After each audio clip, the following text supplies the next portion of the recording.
It's January 9th here in Seoul, and I'm Gindami. We begin with the stories making the headlines at this hour, starting with the termination of the 2018 Inter-Korea Military Pact. The deal that secured buffer zones between the two Koreas has been practically nullified following Pyongyang's artillery firings over the weekend. South Korea military is going to resume artillery firings and drills near the sea and land border now. Hezbollah says one of its senior commanders has been killed in an Israeli airstrike in southern Lebanon. The Israeli military has now begun a new, less intensive phase in its war against Hamas, featuring fewer ground troops and airstrikes. Pittsburgh-based astrobotics mission to carry out the first U.S. landing on the moon since Apollo is being threatened, as the Peregrine lander suffered a critical loss of fuel just 7 hours after launch on Monday morning. There will no longer be a buffer zone between the two Koreas. South Korea's military has made clear following the North's artillery firings over the weekend. Instead, Seoul's artillery firings and drills near the sea and land border will resume. Our foreign affairs correspondent, Bae-eun-ji reports.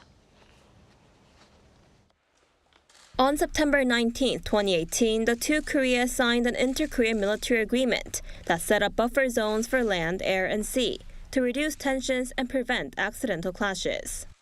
But following the North's recent provocations, the South Korean military officially declared on Monday that these zones outlined in the agreement are no longer effective.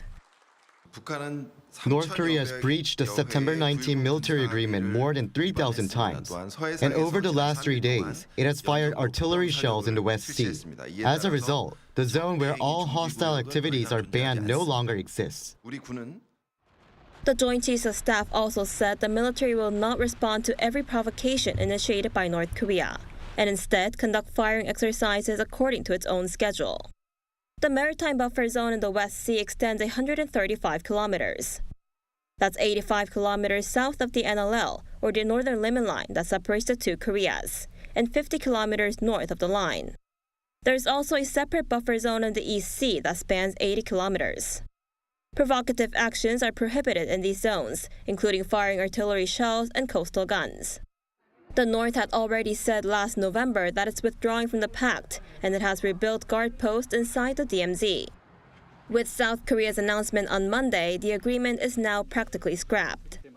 This comes after the South Korean military detected around 90 artillery shots by the North on Sunday afternoon. North Korea also fired over 200 shells on Friday and 60 on Saturday. However, in an attempt to shame the South Korean military's detection capabilities, North Korean leader Kim Jong-un's sister, Kim Yo-jong, claimed the North had not fired a single shell on Saturday, but instead detonated explosives simulating the sound of artillery fire. The South Korean military immediately dismissed the statement, calling it a, quote, comedy-like propaganda. In fact, according to military sources, the South Korean military detected the North blowing up explosives only 10 times before and after Saturday's shelling, which shows the North's claims are not true. An expert says the intention behind North Korea's latest provocation is to grab local and international headlines. In a world distracted by Gaza and Ukraine, that North Korea is saying we're still here and we're starting the year with these types of artillery rounds. That garners a lot of international attention. Bae-eun-ji, Arirang News. South Korea's space race is about to pick up speed. Bills for its space agency were given a green light from a parliamentary committee on Monday, and they're set for a vote in the National Assembly today. Our Lee Si-hu has this report. South Korea is one step closer to launching a new space agency. The National Assembly's Science and ICT Committee on Monday passed bills to establish a new space agency that the Science Ministry has dubbed the Korea Aerospace Administration, or KASA. The bills passed are the Special Act for the establishment and operation of the agency and the revision to the existing Space Development Promotion Act. According to the bills, the new space agency will carry out policymaking, industry promotion, international cooperation, and more in the field of aerospace. It will start with fewer than 300 personnel but will grow its size through active recruitment. The agency will fall under the Ministry of Science and ICT and will also be monitored by the National Space Committee. The existing Korea Aerospace Research Institute and Korea Astronomy and Space Science Institute will now belong to the new agency, but the physical transfer of the institutions will require approval by the parliament. Both KARI and KASA will carry out research and development. The two main parties had conflicting views on this, with the ruling People Power Party insisting the space agency should carry out R&D projects that KARI is unable to, and the main opposition Democratic Party opposing this idea, saying it would create unnecessary overlap. The lawmakers eventually agreed to allow KARI to carry out its existing research and KASA to carry out other R&D projects.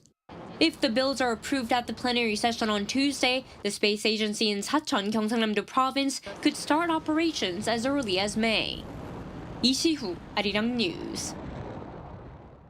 The Lebanese military group Hezbollah says a senior commander has been killed in an Israeli strike in southern Lebanon. And despite Israel shifting to a lower intensity offensive in Gaza, Prime Minister Benjamin Netanyahu says the war won't end anytime soon. Lee Seung-jae has more. Hezbollah says one of its top-ranking commanders has been killed in an Israeli attack in southern Lebanon. Lebanon state media said Wissam Tawil, who is considered one of the most prominent figures in the Lebanese militant group, was killed in an Israeli airstrike that targeted a car that the commander was in. According to AFP, Tawil had a leading role in managing Hezbollah's operations in the south of Lebanon. However, Israel did not comment on the attack, but it did say it had hit Hezbollah targets in response to cross-border attacks. Regarding the war in Gaza Strip, the office of the Israeli Prime Minister Benjamin Netanyahu released a joint statement from both the Prime Minister and Defense Chief Yoav Gallant, where the two stressed that the war there would not end anytime soon and that it would continue for many months. They also called for international support in order for them to continue the fighting in Gaza.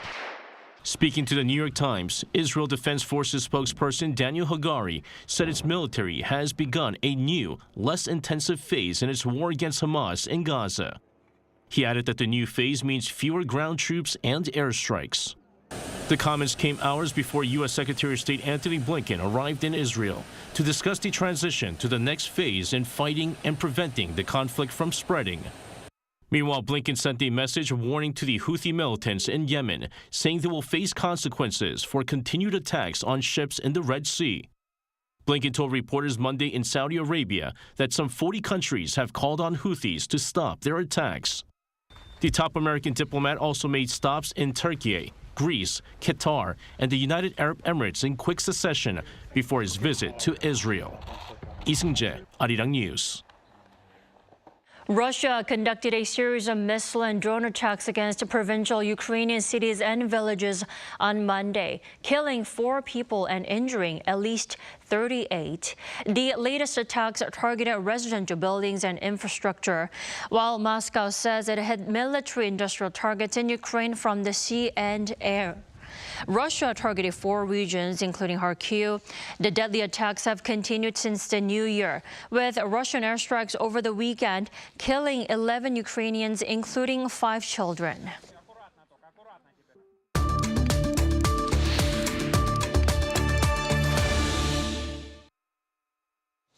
Fears are mounting that the Israel-Hamas war could spill over into a full-blown regional conflict. And Israel appears to have no interest whatsoever in de-escalating tensions in the Middle East. Let's turn to Professor Austin Nupe this morning. Thanks for coming onto our program. Thanks for having me back. It's great to be here. Israeli Prime Minister Benjamin Netanyahu has warned Hezbollah that it should learn from what has happened to Hamas in the recent months of devastation over in Gaza. Professor Nupe, what might be the consequences of a full-on war with Hezbollah? Well, from the Israeli perspective, it's really a nightmare scenario to have 3 or 4 fronts having to combat an insurgency within the Gaza Strip, combating similar insurgent efforts in the West Bank or the occupied territories, and then also on the northern front with Lebanon. It would be akin to Israel's invasion of Lebanon in 1982, but far bloodier than the war as recently as 2006. Would really be difficult for the Israeli Defense Force. Definitely. And what Washington is so worried about is that the Israeli PM Netanyahu could wage the war on Hezbollah for political gain. Is that so? What do you think? I think that's absolutely correct. Scholars of international security talk about gambling for resurrection, this idea that leaders that face difficult prospects at re-election or low support at home may expand war efforts to gain victory in order to increase their popular support. That's common both in the American and South Korean context, but also in Israel. So the worry is that the Netanyahu government's rhetoric will escalate the war, and that Secretary of State Blinken will be caught in the middle trying to tamp down tensions on both the part of Lebanon and Iran, the Gulf states, and Israel. Very difficult task for an American Secretary of State. Right. We'll talk more about Blinken's visit in a moment. But even if Israel focused on a full military campaign against Hezbollah, an American intelligence assessment believes that it will be difficult for Israeli forces to actually succeed in such a war. What are your thoughts on the assessment? That's absolutely right. The fundamental problem, both with the Israeli offensive in Gaza and also its problems with Hezbollah, is that they're applying a military solution to fundamentally a political problem. There are 4 or 5 core political disputes, including where you draw the line, sovereignty for the Palestinian Authority, the right of return, the deliberate targeting of civilians. All these are political issues that don't have a military solution. So even if the Israelis said that their primary military objective is to dismantle Hezbollah as an organization, it's difficult to see how you could do that tactically while also achieving your political objectives. Definitely. It's an unsound definition of victory. In relation to the previous question, what many officials also fear is that a full-scale conflict between Israel and Lebanon would be worse than the bloodshed that we saw back in 2006 during the Israel-Lebanon war. What do you think? That's definitely the case. Since that time, Hezbollah has increased their capability, both their military capability and arms and tactics. It would involve the deployment of the Israeli Defense Force in South Lebanon. They've mobilized something like 350,000 Israeli soldiers, reservists to fight. It would be a multi-front war. It would affect not only Lebanese civilians, those in communities affected by the conflict, but also Israeli communities that are missing not only family members, but individuals that can contribute to the economy and politics within the state. And so it's a no-win proposition for Israel and Lebanon, let alone Lebanese civilians that live in the south of the country. Professor Nube, I'd like to wrap up with U.S. Secretary of State Antony Blinken's 4th visit to the Middle East. He has returned to the region. He's seeking to avert a wider Middle East war. Like I mentioned, this is already his 4th diplomatic mission to the area. Will his trip this time be any fruitful, though? So from a security perspective, we've already seen that Secretary of State Blinken's been able to secure continued cooperation with the Qatari government in operating U.S. Air Force Base in Qatar. So on the security side, that's been a fairly low-key success for the administration. What's incredibly difficult is the goal of trying to balance, prevent an escalation in conflict. Oftentimes these things are accidental, not intentional, and also making progress on one of the key objectives, which is a negotiated settlement between Hamas and Israel in order to release the some 129 hostages still in the Gaza Strip. That should be a core priority. And it's hard to see how the United States can make progress without the assistance of Qatar and perhaps Turkey on that front. Definitely. We should keep in mind that though there are still hostages held in the region. That's correct. Professor Nube, thanks so much for joining us this morning. We appreciate it as always. Thanks for your time. Appreciate it.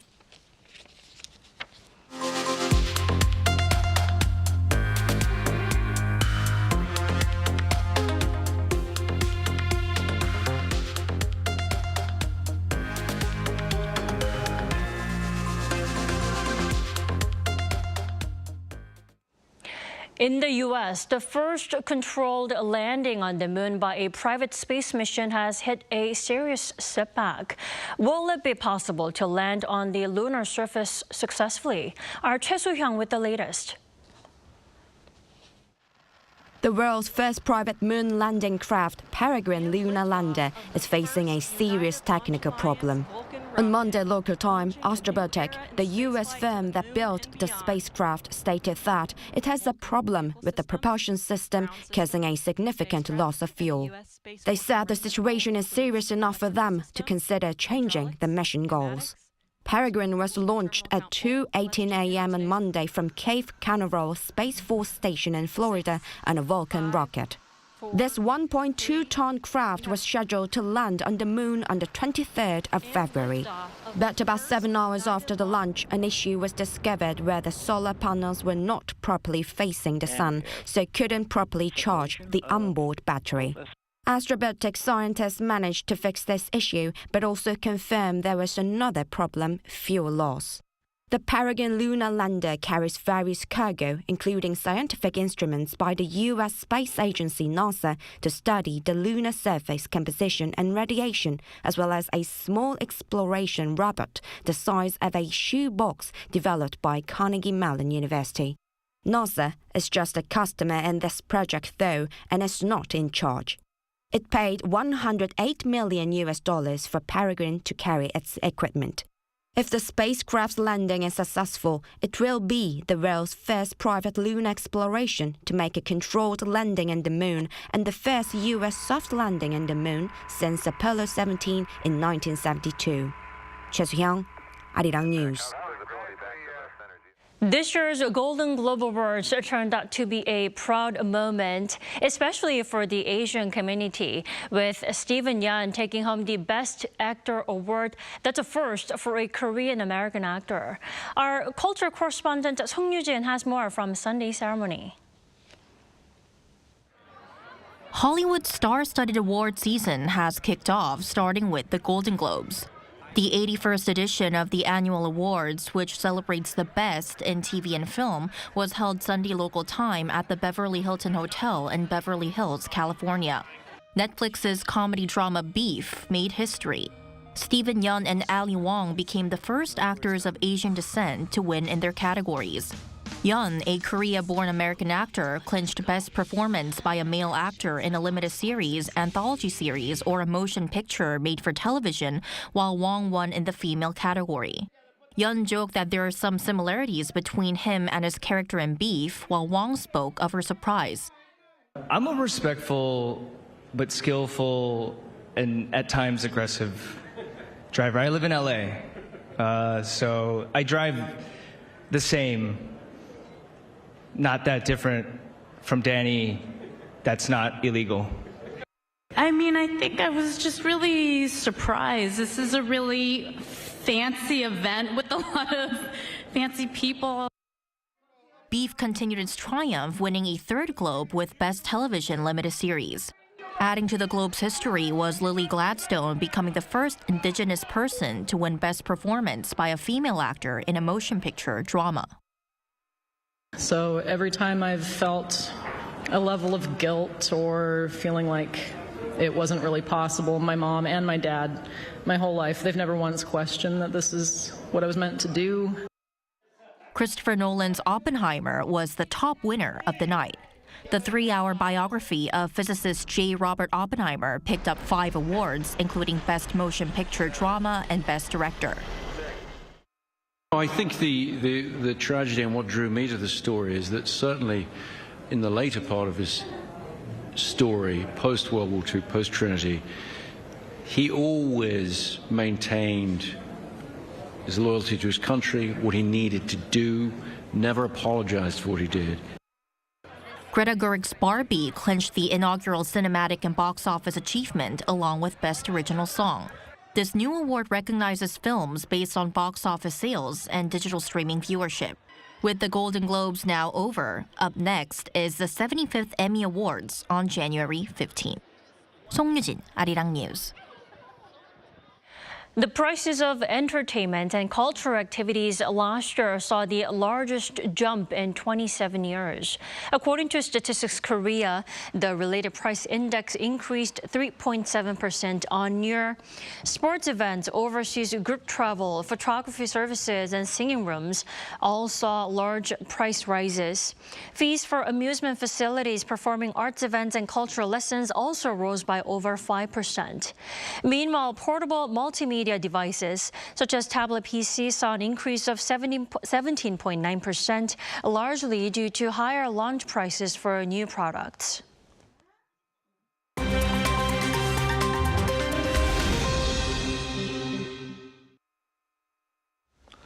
Good morning. I'm Kim Seong, and now we turn over to stories from around the world. We begin in the U.S., where Defense Secretary Lloyd Austin is under scrutiny for his failure to disclose his hospitalization to President Joe Biden and the Pentagon for several days. The Pentagon said that Austin resumed his full duties from his hospital bed on Friday evening after being in intensive care. Amid growing criticism of Austin for lack of transparency in notifying the chain of command, the White House said Monday that it will review the situation. National Security Council spokesman John Kirby said Monday that there is no plan for anything other than for Secretary Austin to stay in the job. However, a number of Republicans, including former President Donald Trump, have called for Austin to be sacked.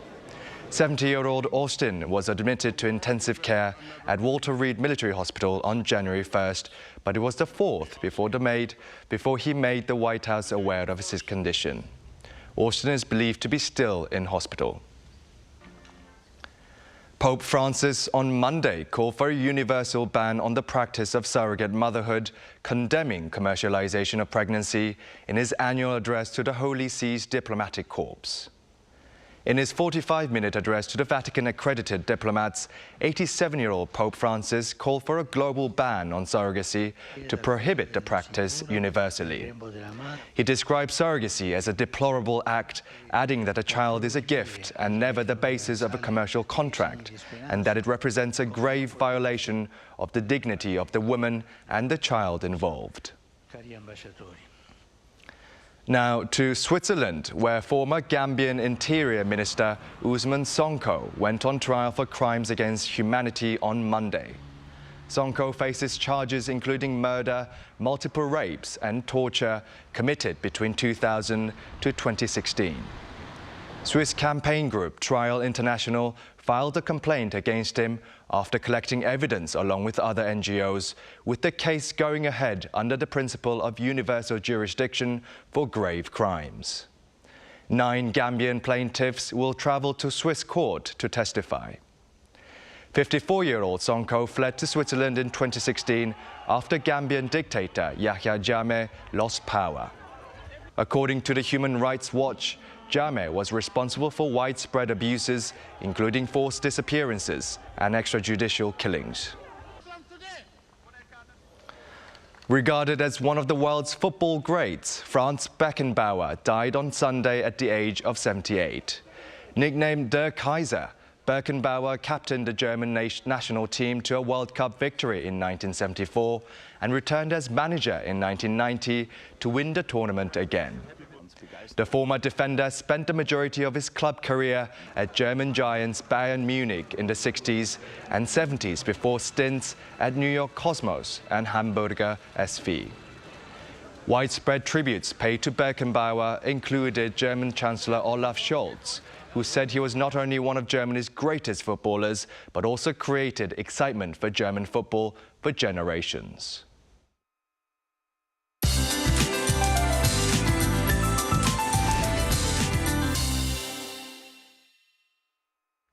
Good morning.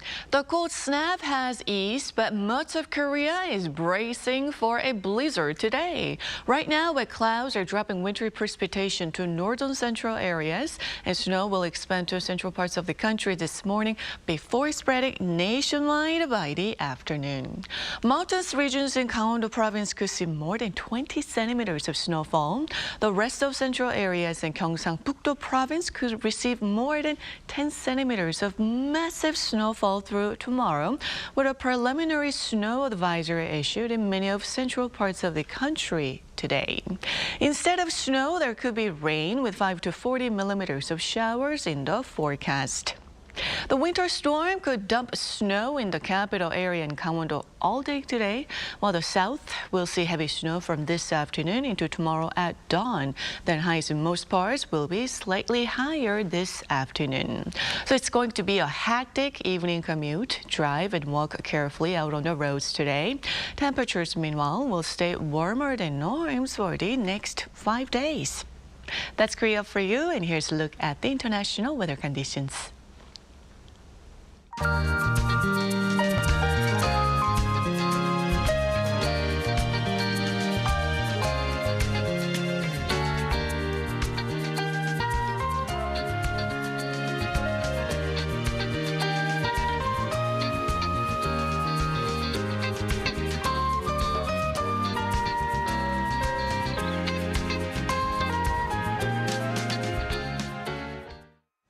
We thank you for watching New Day at Arirang. We'll be back tomorrow for Wednesday's edition at the same time, 9 a.m. Korea time.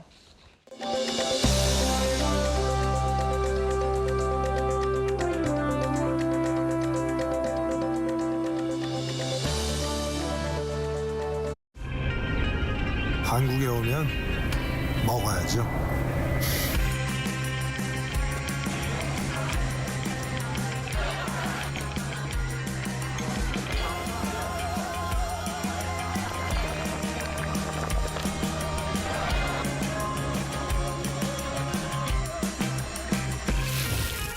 먹어도 먹어도 끝이 없는 나라. 감당할 수 있겠니? 하나, 둘, 셋. Hey, Mr. Cupid, who's mine? Make sure you listen to what I say. I may be stupid or quite naive.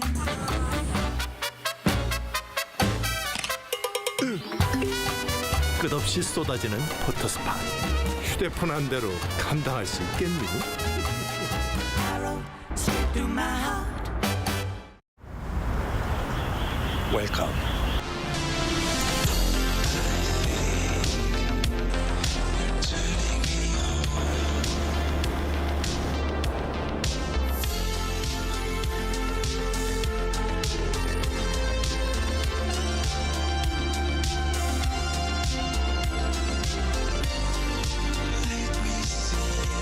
(24시간) 불이 꺼지지 않는 나라. 감당할 수 있겠니?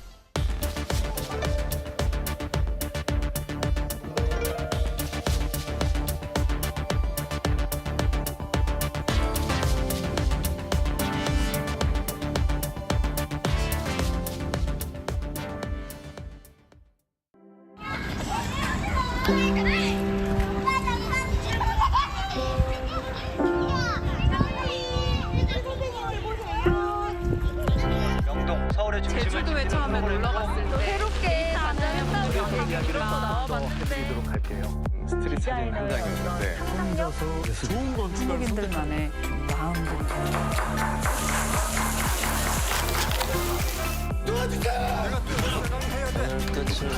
같이 갈래요?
웰컴.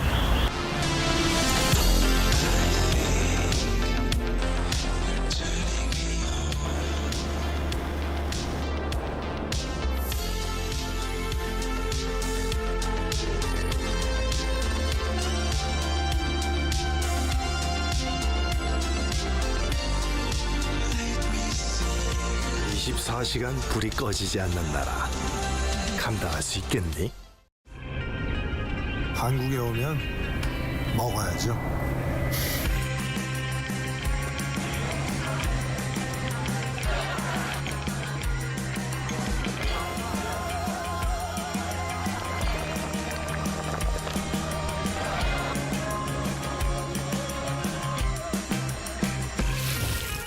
먹어도 먹어도 끝이 없는 나라. 감당할 수 있겠니? 하나, 둘, 셋. Hey, Mr. Cupid, who's mine? Make sure you listen to what I say. I may be stupid or quite naive.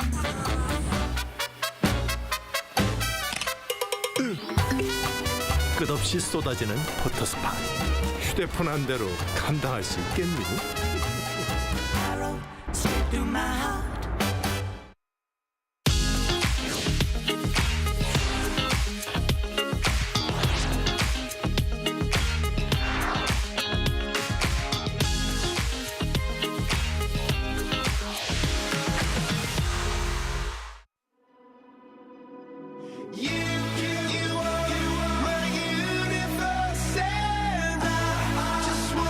We're here to make a new type of news. New insights, new styles, and new topics every day. We are News Generation. Making news just for you. It's January 9th here in Seoul. I'm Shin-Yoon, and you're watching News Generation. Joining me in the studio is Jessica Dainong. Happy Tuesday, everyone. Happy Tuesday, and Park Gi-hoon. Good morning.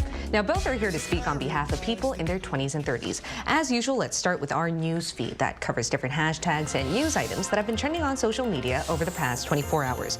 Korean-American actor Steven Yeun scored his first Golden Globe Award on Sunday. He won the award for male actor for starring the Netflix series Beef.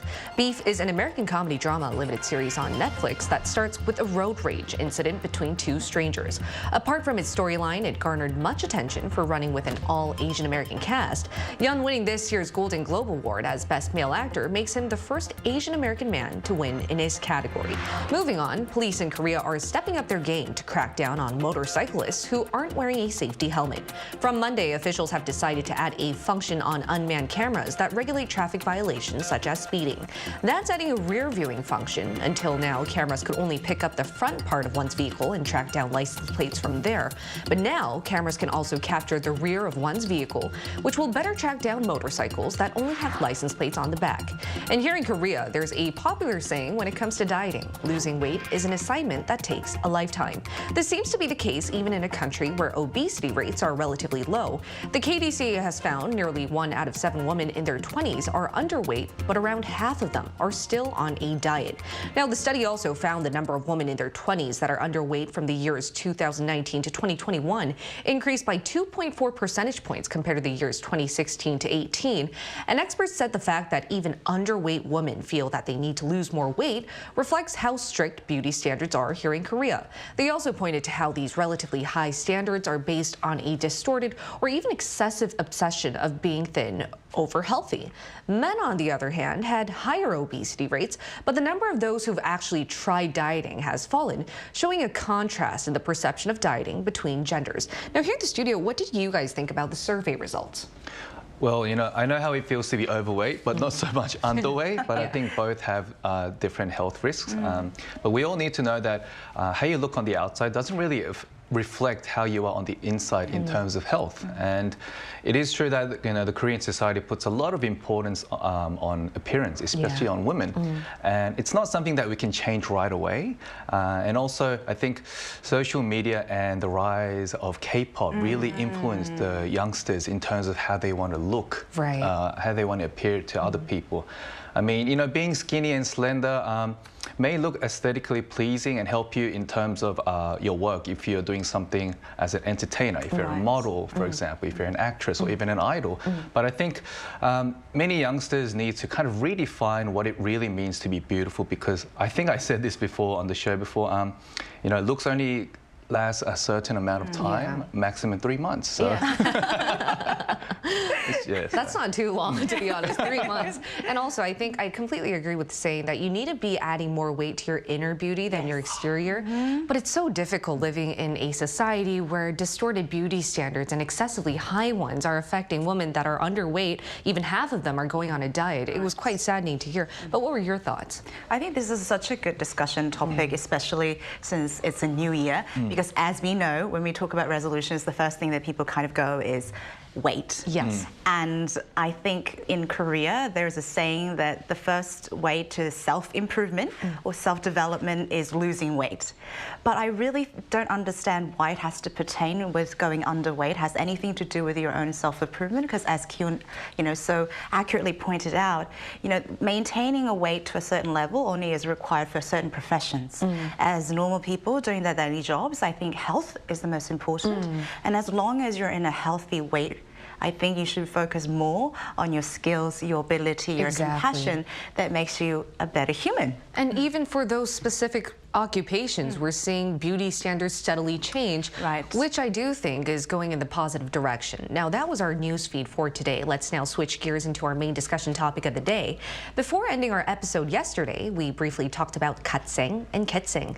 Now, these are the two common routes young adults in Korea are taking or envisioning to take throughout the year. To find out what they mean, take a listen to my AI voice secretary. Katseng, a popular buzzword in Korea that combines the words God and life in Korean. If you're living a katseng, that means you're living life like a god. In other words, you're different from a regular human being. Instead, you're living life to the fullest in such a diligent and productive way. Young adults in Korea have been discussing how to live like a god because a booming trend among our generation is self-development. Then towards the end of last year, another word rooted from katseng started appearing. That is kissing. Kissing is a combination of the word life and get. It promotes getting enough rest and leisure time while still trying to live a god's life. This concept reflects our generation's demand to treat ourselves and strive for both mental and physical happiness. Katseng, kitseng, two buzzwords in Korea that reflect how young adults are trying to live their lives. Given that it is the new year, and as we mentioned yesterday, many of us are trying to keep our resolutions, these two buzzwords seem to be working as a good guideline. So why don't we start with katseng? Cheska, can you explain why and how katseng became a buzzword for our generation?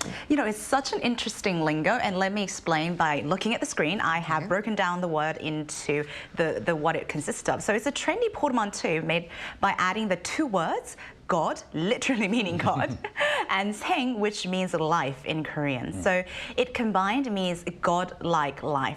Now, before you go thinking of like Jim Carrey from The Bruce Almighty, it's actually so much more humbling than that. So it refers to people who spend almost every day to the fullest. So very common examples are like the miracle mornings, how people get up at like 5 a.m. and start the day, journaling, or carving out time to work out before going through their work, joining study groups, book clubs, making investments in any and all types of self-improvement, betterment, and care in life.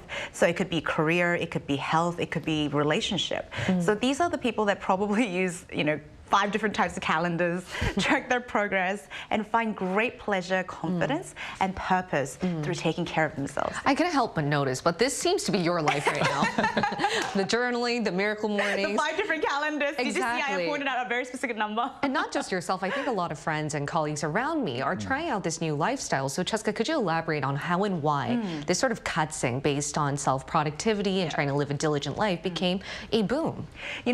As people who work in sort of the media and professionals in linguistics, I think it's very interesting when a word kind of pops up in the society because it reflects a lot about the trend.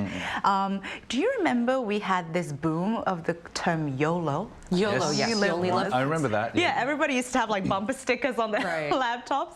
So I think it's almost a counterbalance to that kind of movement. And the other thing that I noticed was it kind of came after the COVID-19. It did, yeah. Meaning, I think a lot of MZers sort of felt this loss of control in life due to unpredictable society and, loss of authority over the things that they can control.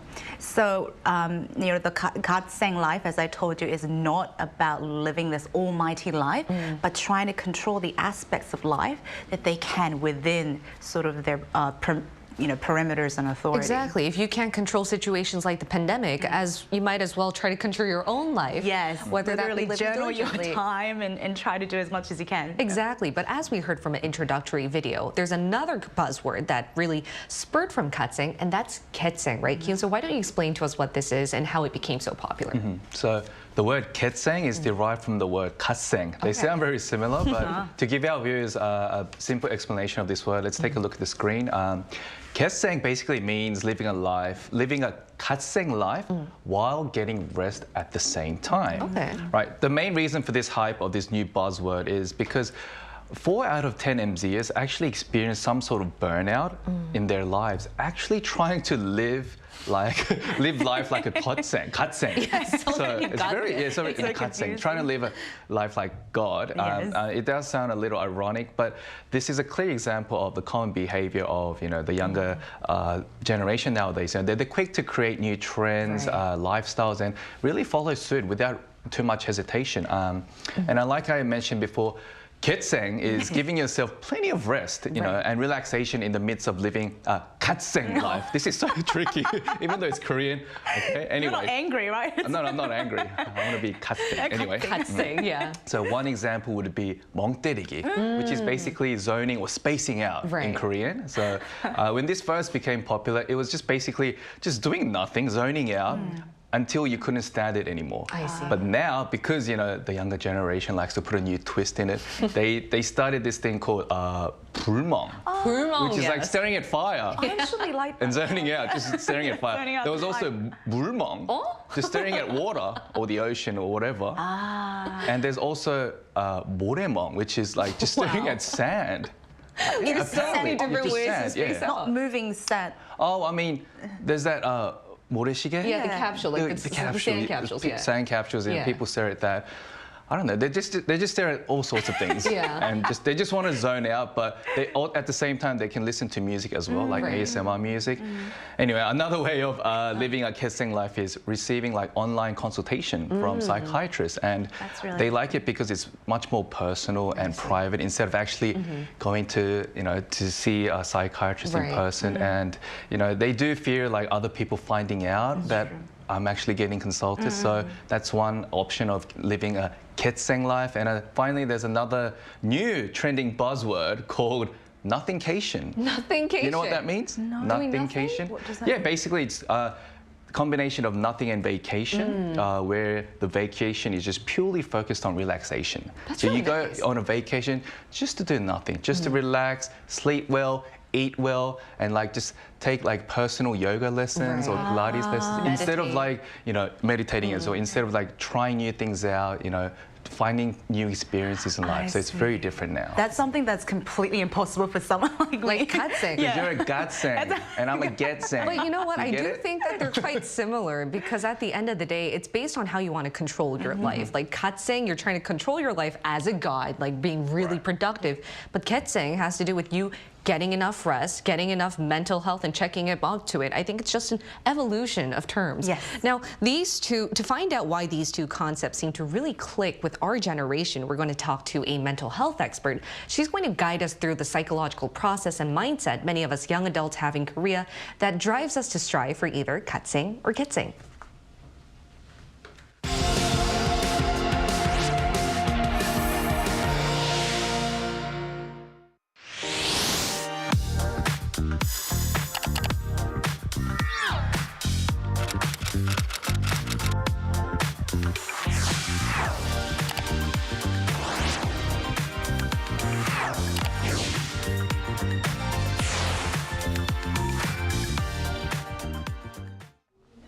We're now going to include a counselor, Christy Chun from Torch Trinity Counseling Center. Welcome, Christy.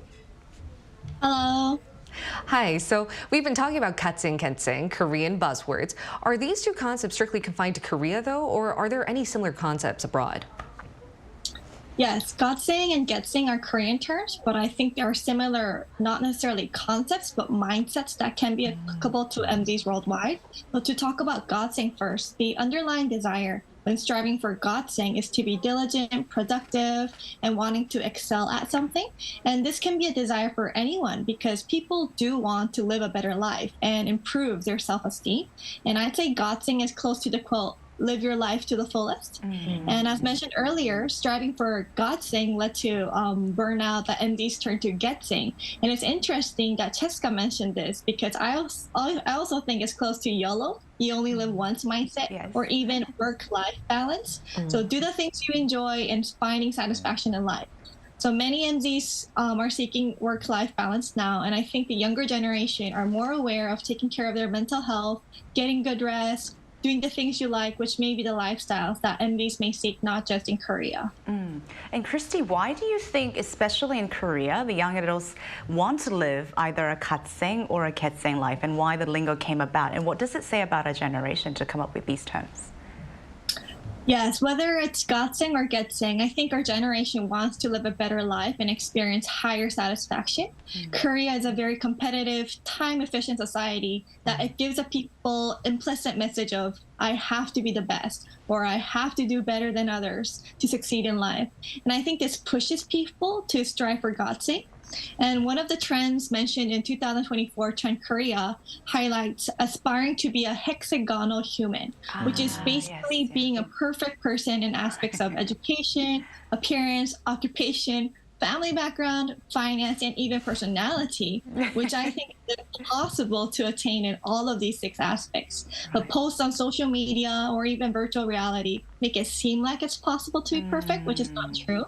And as people are striving to be gatseng in reality, they fail to do so and realize it's impossible to attain. So those who have failed to be the gatseng are still wanting a better quality of life, so that they turn to getseng. So whether it's gatseng or getseng, I think on a deeper level, the young adults desire to live a better life, which could also mean they're not satisfied with their present condition.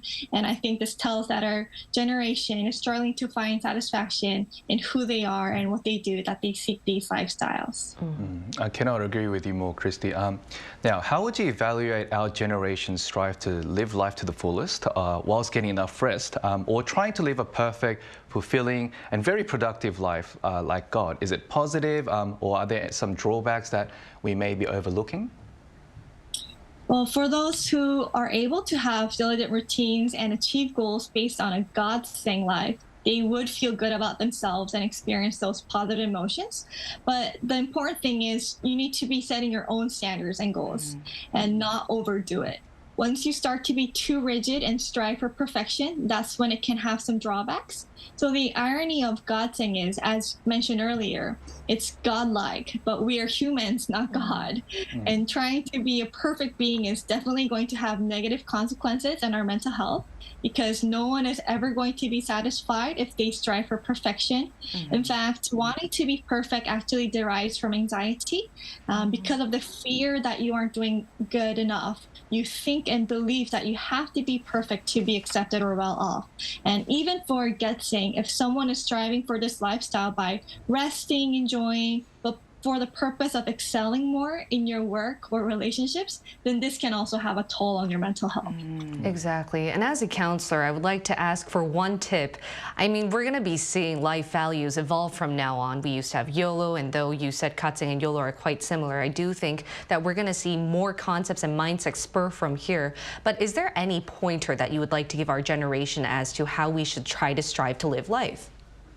Well, I think that, any lifestyles can evolve, whether it's gatseng, getseng, or as mentioned earlier by Ki-hun, nothingification. So all of these trends, I think, will come in some form. But I think while I was also thinking about this topic, it made me think that it's not easy to just keep your own standards and say, I'm satisfied with who I am and what I have. And those who have this healthy sense of self will probably do less of gatseng or even getseng. And like I said, these 2 trends might evolve into another trend, but I personally think that it's important for the younger generation just to keep on finding who they are, what they can find in their life, instead of going through a certain trend, but finding their own desires and values in life and just keeping their own standards. And I think that also is a characteristic of MZs, just being satisfied with who you are, having your own standards, and wanting to live a better life. Exactly, and hopefully we'll continue to see that. Thank you so much, Christy. It was a pleasure talking to you today. Thank you, Christy. Thank you so much. But inevitably, these 2 buzzwords are the trend among our generation. So what do you guys think? Among gatseng and ketseng, which one do you think would be a bit more dominant this year? Oh, that's a tricky question. But Koreans are so witty and quick when it comes to buzzwords and new lingo, so I'll leave it up to them. But I truly believe it's more about, as Christy said, testing, trying, and finding out what works best for you. To be really honest, I didn't know what katsing or ketsing really meant until I came onto this episode. But I live a very purpose-driven lifestyle that fits best for me. And some might say that it's God, and some might say it's get. But of course, as I become more seasoned and experienced, I would also adjust. But regardless, I think it's really important to find one that works for you and what you're living towards, and adjusting based on your lifestyle, personality, and what you're willing to risk and what you're willing to gain. So at the end of the day, you do you. Yeah, you do you. What Your about you? favorite phrase. You do you. You do you. We do we. You know, I won't be surprised if another buzzword starts trending like throughout this year. But whatever the trend may be, I just hope that our generation just finds more inner peace and builds a better knowledge of just balancing out difficult factors in our lives. But for me, I think sometimes being neutral and taking a step back instead of like trying to do everything to the fullest, living a busy life is kind of helpful for my mental health as well. Like I like to walk around a lot because it really helps you to clear your thoughts, not think too much about a lot of things that's happening. You know, it helps you kind of reflect back on your life and where you are at the moment and how you want to live your life in the future. But look, living busy life is great and getting rest at the same time is very important. But I think all in all, you know, let's all just live a happy life because YOLO, you only live once. YOLO's back. And it's your life. And before we end off, we also asked our viewers what type of life they wanted to live in the new year. Here's what 3 of them had to say. Take a look at the screen to find out. Let's start with Ramsey. For this year, I'm still on my journey to balance both. I'm aiming to be productive during the time I'm at work and being able to use my time effectively to finish all my work responsibilities. But at the same time, I want to be more flexible and gentle to myself during rest days and do the things that matter to me. Tira Spell said katsing is my reality at the moment and ketsing is the ideal, but I'm working towards it. Rosalina said learning curve only 10% can be at katsing and katsing have plenty of free time. Lots will be average and forcing themselves to be productive to earn their salaries and bonuses. So at the end of the day, no matter what you decide to do, whether that be katsing or ketsing, I think as you two mentioned very eloquently here, it's all about doing what you want to do and living life to the fullest. So before we end off, last sentence, a pointer as to living either a katsing or ketsing or a new buzzword maybe. Like any tips? I think the one thing that Christy mentioned is if you follow a trend, I think you keep trying to fit yourself to the trend. So one of the new buzzword for this year is becoming a hexagonal person, which means you want to be perfect in all areas and not miss out on one, right? But if that's your goal in life, then every time you're not meeting one of the criteria, you will feel like you're falling behind.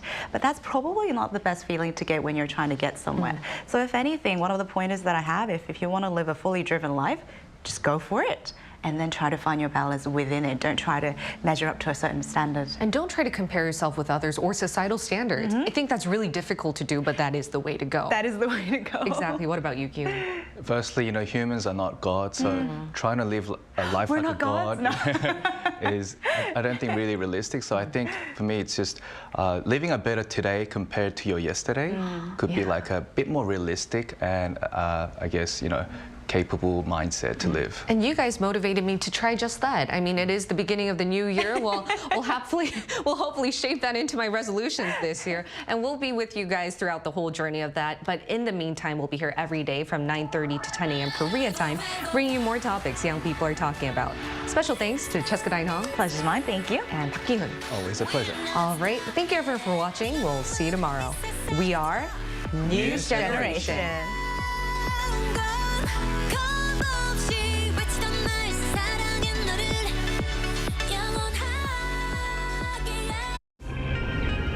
한국에 오면 먹어야죠.